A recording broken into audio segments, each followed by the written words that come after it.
आइए हम पढ़ते हैं पांचवा दोहा। दीर्घ दोहा अर्थ के आखर थोरे आही, जो रहीम नट कुंडली सिमिट कूद चढ़ जाई।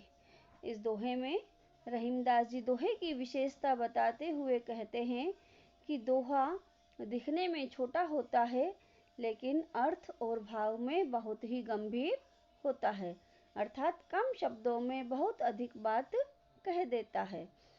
उदाहरण देते हुए रहीमदास जी कहते हैं कि जिस प्रकार नट या बाजीगर कुंडली मारने की कला में बहुत ही प्रवीण होता है, इस कारण वह ऊपर चढ़ जाता है और ऊंची छलांग लगाते समय वह अपने शरीर की कुंडली बना लेता है, अर्थात उसको छोटा कर लेता है, जिससे ऊंचा कद पाने में आसानी होती है। उसी प्रकार दोहे में भी अक्षर कम होते हैं, देखने में छोटे होते हैं, परंतु उनके अर्थ बहुत गहरे और गंभीर। आइए अगला दोहा पढ़ते हैं। धनी रहीम जल पंक को, लघु जी पियत अघाय, उदधि बढ़ाई कौन है, जगत पियासो जाय। रहीमदास जी कहते हैं पंक यानी होता है कीचड़, यानी वह कीचड़ जिसमें जल रहता है। तो क्या कहते हैं रहीमदास जी, कीचड़ का जल बहुत धन्य है। क्यों? क्योंकि उसका जल पीकर छोटे मोटे जीव या कीड़े मकोड़े तक अपनी प्यास बुझा लेते हैं या उनकी प्यास बुझ जाती है। लघु यानी होता है छोटा, जी यानी होता है जीव, पियत यानी पीते हैं और अघाय यानी होता है तृप्त होना, अर्थात छोटे छोटे जीव कीचड़ का पानी पीकर के भी अपनी प्यास बुझा लेते हैं। उदधि बढ़ाई कौन है? उदधि यानी होता है समुद्र। समुद्र की प्रशंसा कोई नहीं करता। बढ़ाई मतलब प्रशंसा करना, तारीफ करना। समुद्र की बढ़ाई कौन करता है? कोई नहीं करता है। जगत पियासो जाय। समुद्र में इतना अधिक पानी होता है, मनुष्य समुद्र के पास जाकर भी वापस प्यासा ही लौट आता है। समुद्र का पानी मनुष्य की प्यास नहीं बुझा सकता है, अर्थात किसी की भी प्यास समुद्र के पानी से नहीं बुझ सकती है। क्यों नहीं बुझ सकती है? क्योंकि समुद्र का पानी बहुत खारा होता है, इस कारण वह पिया नहीं जा सकता है। तो इस दोहे से हमें क्या सीख मिली है कि परोपकार व्यक्ति बहुत ही महान होता है। अब इसमें परोपकारी किसको बताया है? कीचड़ के जल को बताया है। अगला दोहा पढ़ते हैं। नाद रीझ तन देत मृग, नर धन हेत समेत, ते रहीम पशु से अधिक, रीझेऊ कछु न देत। नाद यानी होता है मधुर तान। मधुर तान या मधुर आवाज को सुनकर मृग यानी होता है हिरण, हिरण मुग्ध हो जाता है और शिकारी के हाथ में अपने प्राण दे देता है या अपने आप को शिकारी के हाथ में सौंप देता है। नर धन हेत समेत, और जब मनुष्य किसी पर प्रसन्न होता है तो वह क्या देता है? उसको धन देता है, कुछ धन देता है। ते रहीम पशु से अधिक, रीझेऊ कछु न देत।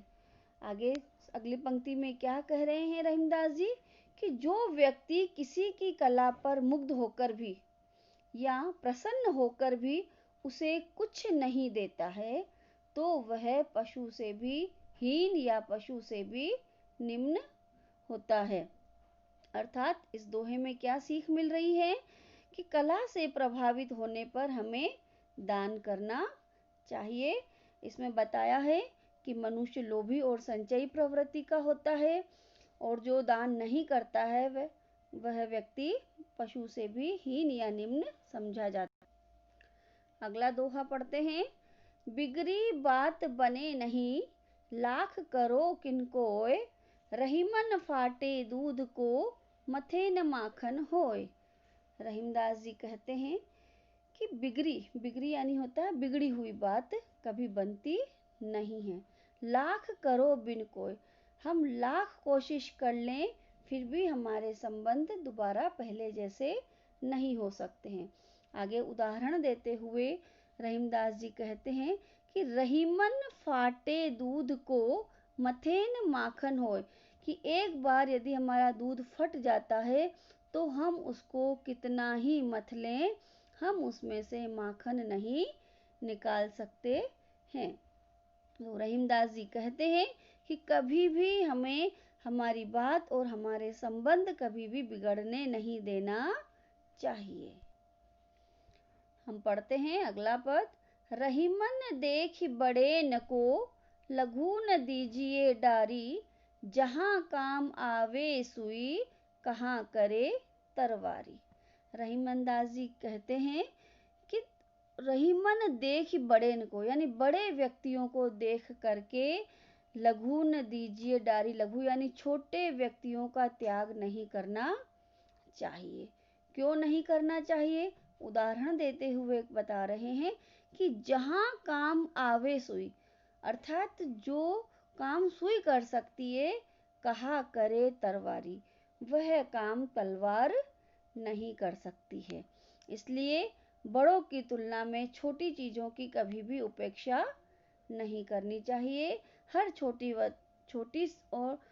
से छोटी वस्तु का भी अपना ही महत्व होता है। हम पढ़ते हैं अगला पद। रहीमन निज संपत्ति बिना कोउन विपत्ति सहाय, बिनु पानी जो जलज को नहीं रवि सके बचाए। रहीमदास जी कहते हैं कि जैसे पानी के कमल को सूरज भी सूखने से नहीं बचा सकता है, उसी प्रकार विपत्ति में अपनी संपत्ति नहीं होने पर कोई भी हमारी सहायता नहीं कर सकता है या कोई भी हमारी सहायता नहीं करता है। रहीमन निज संपत्ति बिना कौन विपत्ति सहाय, विपत्ति यानी होता है दुख। क्या कह रहे रहीमदास जी कि यदि हमारे पास अपनी स्वयं की संपत्ति नहीं है, स्वयं के पास धन नहीं है, तो कोई भी हमारी सहायता नहीं करता है। जब हमारे ऊपर दुख आता है या कोई संकट आता है तो कोई भी सहायता के लिए नहीं आता है। बिनु पानी जलज को, आगे उदाहरण देते हुए बता रहे हैं कि जिस प्रकार बिना पानी के जलज यानी होता है कमल, नहीं रवि सके बचाए, अर्थात सूरज भी उसको बचा नहीं सकता। रवि यानी होता है सूरज। बिनु पानी जो जलज को नहीं रवि सके बचाए, अर्थात सूरज कितना ही प्रयत्न कर ले, बिना पानी के वह भी कमल को बचा नहीं सकता है। अर्थात मनुष्य को अपनी संपत्ति का संचय करना चाहिए, क्योंकि मुसीबत में वही उसकी मदद करता। अगला दोहा पढ़ते हैं हम। रहीमन पानी राखिए बिनु पानी सब सून, पानी गए न उबरे मोती मानस चुन। रहीमदास जी कहते हैं कि जीवन में पानी के बिना सब कुछ बेकार है, इसलिए पानी को बचाकर रखना चाहिए। रहीमन पानी राखिए, अर्थात पानी को हमेशा बचा करके रखना चाहिए। बिनु पानी सब सून, बिना पानी के सब कुछ सूना सूना है। पानी गए न उबरे मोती मानस चून। आगे कहते हैं रहीमदास जी कि पानी के बिना सभी व्यर्थ है, फिर चाहे वह मनुष्य हो या कोई और हो। अब यहाँ पर पानी का संबंध 3 चीजों से बताया गया है। पानी का एक संबंध है मोती से, अर्थात चमक से।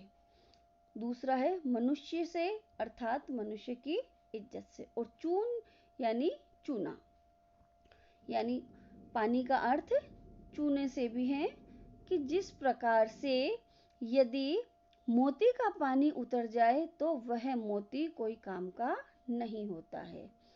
और मनुष्य के संदर्भ में कहा है कि यदि मनुष्य का पानी चला जाए, पानी मतलब इज्जत चली जाए, तो वह मनुष्य भी कोई काम का नहीं होता है। इसलिए हमें पानी को हमेशा बचा करके रखना चाहिए। और यदि हमारे पास पानी नहीं है तो चून यानी चूने का भी कोई महत्व नहीं है। इसलिए हमें हमेशा पानी को बचा करके रखना चाहिए।